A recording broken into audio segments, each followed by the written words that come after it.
Ah yes, consumer mesh networking. It's a thing, it's here to stay. It's proven itself worthy, and now all we can talk about are what kind of features do you get with the systems and how much speed can you actually get.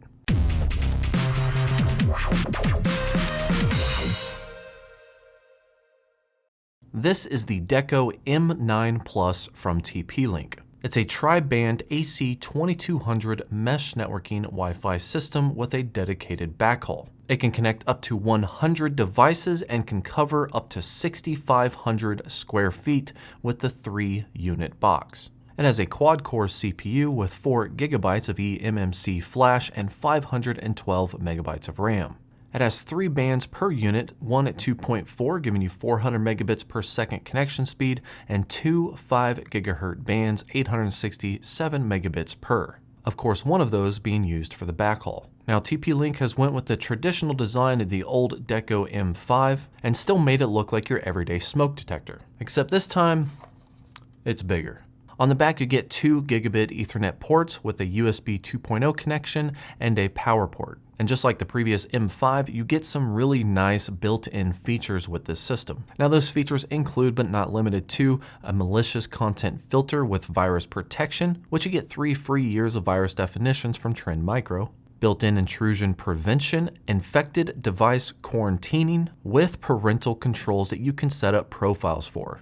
This allows you to create more limited profiles for different age groups. So for example, if you want to set up a tween profile and heavily limit what they can see on the internet, you can do that. And furthermore, if you want to make sure to block specific harmful websites that could be detrimental to a young child's mind, you can even specify those individual websites. It has full smart home tech integration that works with Alexa and IFTTT, which is like an if this then that protocol. Basically what it allows you to do is to set up triggers. So for example, if I were to walk into my home, my iPhone connects to the network, it would trigger a response with a smart home device, something like turning on the lights, as an example.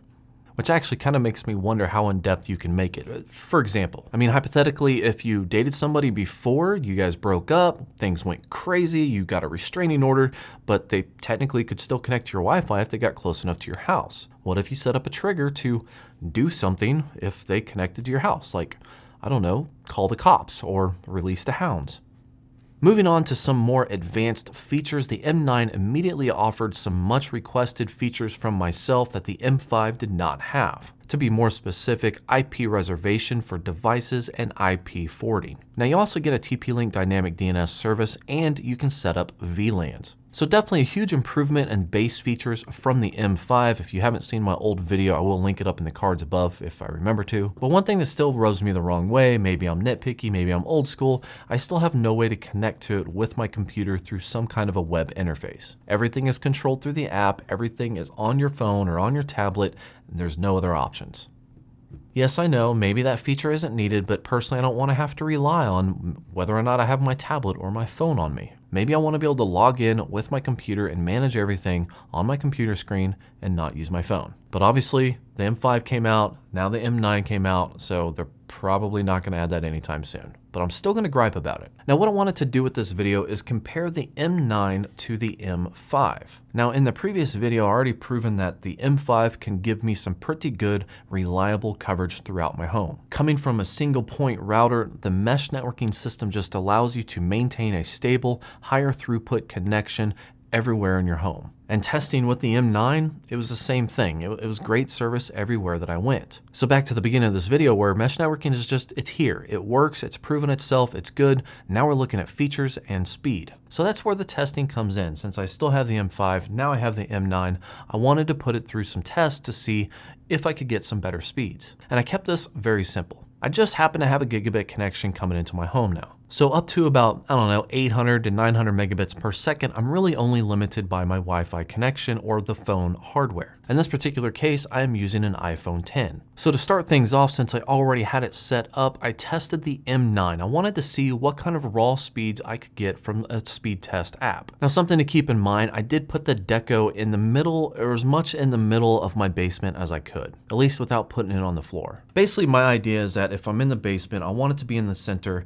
and then I can set up Deco units on opposite sides of the house on the first floor. That way both of them be connected directly to the first Deco unit, and I'd have the most coverage available from the 3 units that I have. And with only one unit hooked up, I was able to get 424 megabits per second download with my iPhone. And this is while being just a few feet away from the Deco. So then in the main floor bedroom upstairs at the far corner of the house, I hooked up the second Deco M9, ran a speed test, and got 341 megabits per second. And I have to say, this is actually some pretty interesting speeds, much faster than I can even get from my C5400 on that particular spot in my house. So to round this test off, I hooked up the M5. Now with the M5, I was able to get comparable speeds a few feet away from only having one unit hooked up in the basement at right around 400 megabits per second. But the story changes when I hook up the second one at the same exact spot that I did with the previous M9 version. And even after running multiple tests, I was not able to break 200 megabits per second. So honestly, I can say as far as the first unit being really close to it, getting that 400 to 424, that's probably within a realm of, error, fluctuations of the server, whatever. It's close enough to be the same. But the big difference to me is that second unit. Going from 341 megabits per second at the corner of my house all the way down to 200 megabits per second with the old version. Now don't get me wrong, 200 megabits per second on a phone is still really good performance. In fact, I would probably never need anything faster than 200 megabits per second on my cell phone. But that does not mean that at one point I won't have a laptop up there relying on that Wi-Fi service to do all kinds of laptop-y things. And when it comes to a desktop environment, 200 versus 341, that's a big difference. And hey, I'd love to test it with the laptop, but the fastest thing I have in the house that's wireless is my cell phone. So yeah. So there you have it, the M9, bigger, badder, faster. I mean, it does look exactly the same as the M5. I mean, it looks like they just took the little model into their computer and just enlarged it by, 25%. But that's good because the performance is there, mesh networking works, it's a reliable system, good speeds everywhere in my house, except now you have more frequencies to work with and faster speeds overall. So guys, check out the links in the description for more detailed specifications, maybe a coverage of some of those additional features that you get with the Deco M9 system. And if you have any questions, comments, or concerns, of course, post them down below. Thank you for watching, like, and subscribe, and have yourself a good night.